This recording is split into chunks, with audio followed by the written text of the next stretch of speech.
Cette semaine a été marquée par un événement important, Moustapha. La Grande-Bretagne qui a reconnu l'option proposée par le Maroc de l'autonomie pour le Sahara occidental. La Grande-Bretagne l'a reconnue comme la France, comme l'Espagne. Il n'y a pas pire aveugle que celui qui ne veut pas voir. Cette maxime s'applique au régime algérien et aux autorités algériennes. Ils ont de grosses œillères, ils ne veulent pas voir. La Grande-Bretagne, grande puissance, membre permanent du Conseil de sécurité, leader du Commonwealth, a considéré que le plan de l'autonomie est celui qui peut nous sortir de cette crise. Dès qu'on apporte le moindre soutien, la moindre compréhension à l'option de l'autonomie, cela veut dire automatiquement souveraineté du Maroc sur le Sahara. Il y a une impatience internationale à clôturer cette crise saharienne qui a été exprimée par Donald Trump, par l'administration américaine, et il y a une impatience britannique. Il dit ce conflit a trop duré. 50 ans, c'est beaucoup. Deux grandes puissances qui ne se sont pas encore prononcées, la Chine et la Russie, qui restent distantes et qui restent, voilà... Je n'ai pas trouvé une déclaration du ministère des Affaires étrangères russe ou chinois qui exprime la moindre sympathie pour l'aventure séparatiste. Il y a une neutralité. Sur le droit international. Donc il y a une neutralité positive de ces pays-là. Cette semaine a été marquée par un événement important, Moustapha. La Grande-Bretagne qui a reconnu l'option proposée par le Maroc de l'autonomie pour le Sahara occidental. La Grande-Bretagne l'a reconnue comme la France, comme l'Espagne, comme l'option la plus crédible, la plus sérieuse et pour résoudre le conflit autour du Sahara occidental. Ça a donc suscité une réaction algérienne, ça a été commenté au Maroc, ça a été commenté en Algérie. L'Algérie a relevé que la réaction britannique, que la reconnaissance britannique ne va pas jusqu'à la reconnaissance de la souveraineté du Maroc sur le territoire du Sahara occidental. Que Londres s'est contenté de juste de dire le plan d'autonomie, c'est une bonne idée, globalement, mais elle n'a pas franchi le pas de la reconnaissance de la souveraineté du Maroc sur le Sahara occidental, comme ce fut le cas pour la France et l'Espagne, et bien avant ça les États-Unis. Et pourtant, les autorités marocaines ont clamé victoire. Ouais. Est-ce qu'il s'agit d'une vraie victoire? Oui. Est-ce que c'est pas trop précipité de dire que c'est une victoire? Non, cher Abdo, il y a une maxime que tu connais très bien. Il n'y a pas pire aveugle que celui qui ne veut pas voir. Et cette maxime s'applique au régime algérien et aux autorités algériennes. Ils ont de grosses œillères, ils ne veulent pas voir.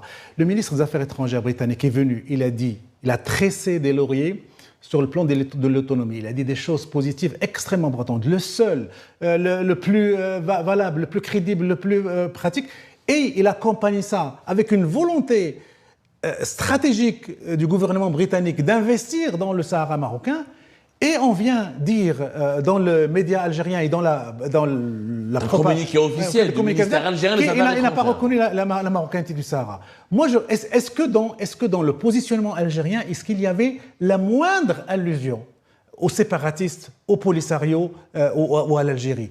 Tout était fait pour montrer que la Grande-Bretagne, grande puissance, membre permanent du Conseil de sécurité, leader du Commonwealth, membre pilier du G7, a considéré que le plan de l'autonomie est celui qui peut nous sortir de cette crise. Et même le ministre des Affaires étrangères britannique a même donné un agenda. Il a dit il faut que ça soit applicable et que la solution sorte de tout ce magma diplomatique à l'occasion du 50e anniversaire de la Marche verte qui va être célébrée en novembre prochain.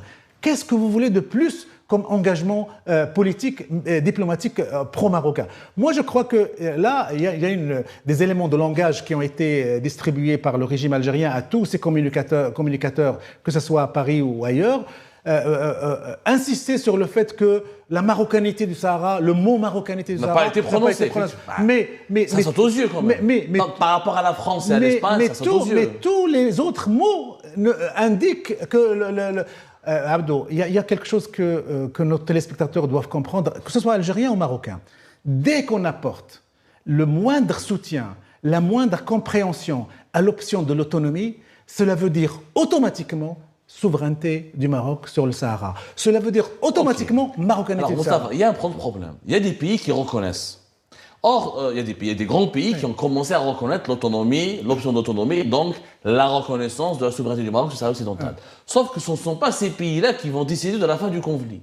Puisqu'il y a une Assemblée générale des Nations Unies qui doit prendre position. Alors justement, est-ce que c'est le Conseil de sécurité qui doit prendre position ou c'est l'Assemblée générale? Il y a deux organes, il y a le Conseil de sécurité de l'ONU, il y a aussi l'Assemblée générale des Nations Unies. Et qu'au niveau de ces deux grandes instances qui régissent l'ordre mondial, qu'on le veuille ou non, le Sahara occidental il demeure un terrain, un pays à décoloniser. Oui, ce qui suppose qu'il est encore colonisé. Non, donc on ne comprend plus rien.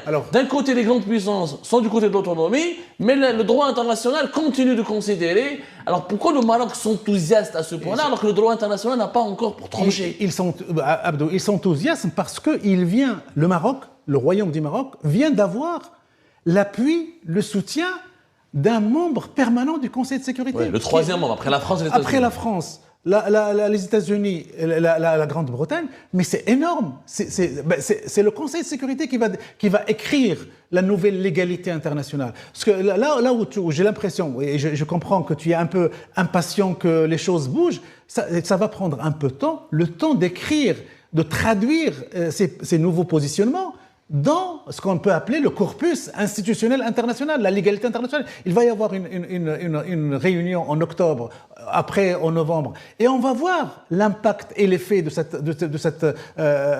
positionnement britannique. Et ce positionnement va dans le sens de la marocanité du Sahara. Donc maintenant, imaginons que d'ici novembre, rien ne change, que le Conseil de sécurité de l'ONU continue de maintenir la MINURSO, continue de parler de dialogue, etc., et que le statut au niveau de l'ONU, que le statut du Sahara occidental ne bouge pas.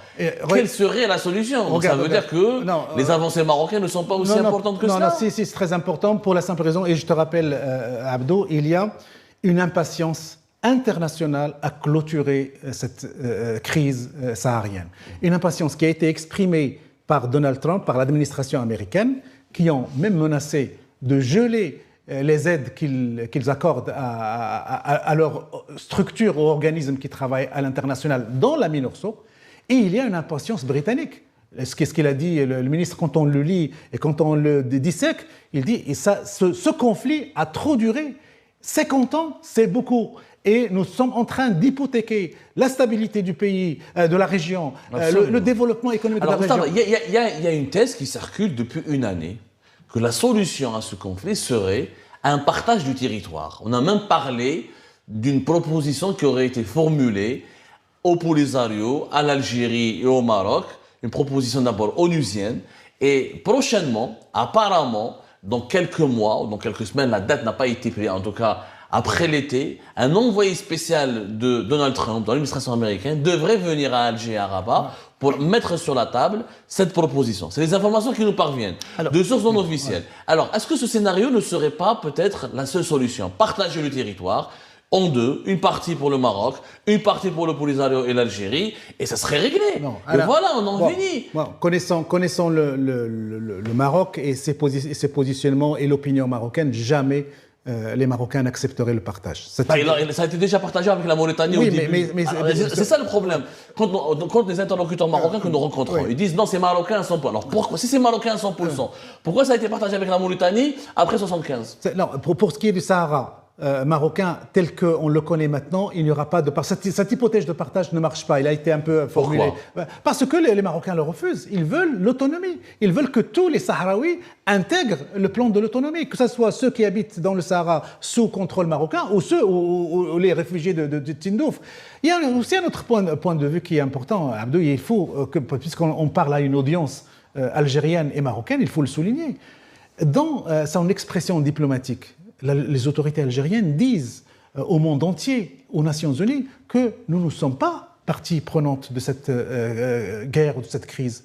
Et nous ne voulons pas participer aux tables rondes préconisées par les Nations Unies pour trouver une solution. Ok, vous n'êtes pas partie prenante. Mais pourquoi vous êtes les premiers à réagir quand il y a une reconnaissance de On a une réponse. Mais pourquoi on a une réponse. La réponse est quoi? C'est que c'est l'Algérie qui accueille les réfugiés sahraouis, c'est à ses frontières, Donc elles se sont concernées. Mais laisse, et puis, au moins pour la forme, laisse le Polisario réagir. Mais au-delà de la forme. Toi-même, dans beaucoup de tes émissions que j'ai appréciées, tu t'es posé la question. Ouais. Si on est partie prenante et on le dit et on fait des choses comme normalement mais la moi, logique. Je pense, Moustapha, je pense que la solution, c'est que l'Algérie doit être partie prenante. Elle refuse. Une fois pour toutes. Elle refuse. Et qu'elle accepte le dialogue et qu'avec l'administration de Donald Trump, on peut être partie prenante. Et qu'on aborde la question, franchement, la question du partage. Dans les faits, le Maroc contrôle 80% du territoire, pas 100%. Et la bande de 20%, elle est contrôlée par le Polisario. Pourquoi sur la base de pourquoi on n'étudierait pas un partage avec un accès à l'Atlantique qui permettrait au Polisario de créer un État ami de l'Algérie, par exemple, comme ça existe entre la Russie, par exemple, et la Géorgie, etc., et que ça ramène la paix, et que les Sahraouis qui ne voudraient pas vivre au Maroc, on va en faire quoi? C'est ça le problème. Ouais, pour revenir, il y a un point important. Quand on dit que si demain, le régime algérien, ou Abdelmajid Tebboune, ou le palais de Mouradia, change de braquet et dit oui, nous sommes partie prenante. Oui, partie prenante, donc vous allez participer à la table ronde. Ouais. Et ça veut dire quoi, participer aux tables rondes? Pour le Maroc, le plafond, c'est d'aider de manière directe ou indirecte à appliquer le plan de l'autonomie.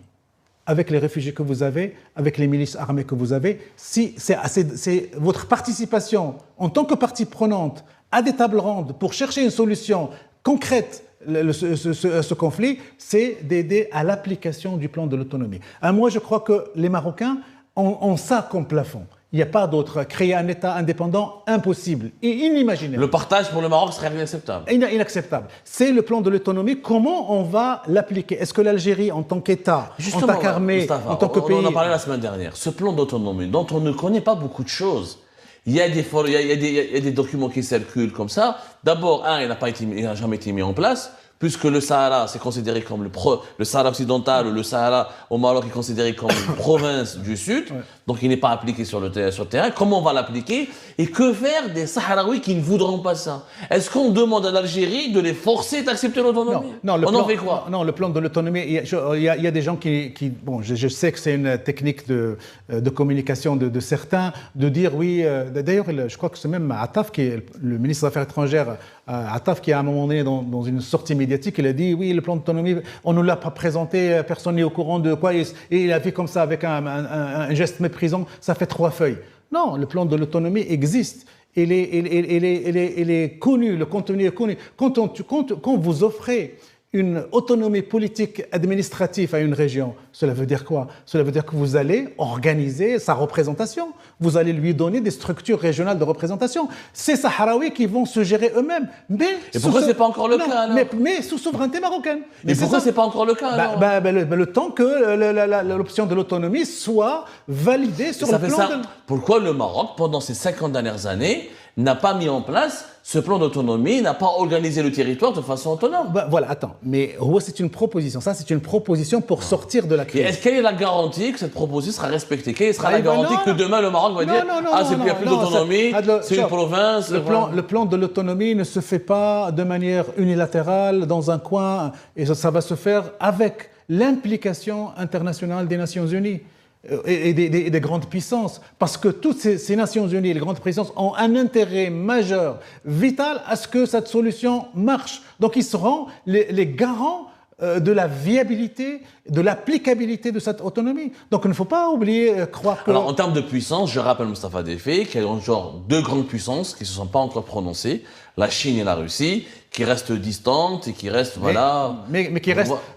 n'ont pas encore, ils n'ont pas franchi le pas. Non, regarde, ils n'ont pas dit le Sahara est marocain, mais à aucun moment tu trouves, moi j'ai cherché en préparant cette émission, et même la dernière fois je l'avais cherché, je n'ai pas trouvé une déclaration du ministère des Affaires étrangères russe ou chinois qui exprime la moindre sympathie pour l'aventure séparatiste. Il s'allie sur le droit international. Donc il y a une neutralité. Il s'allie sur le droit international. Donc il y a une neutralité positive de ces pays-là, de ces pays membres du Conseil de sécurité.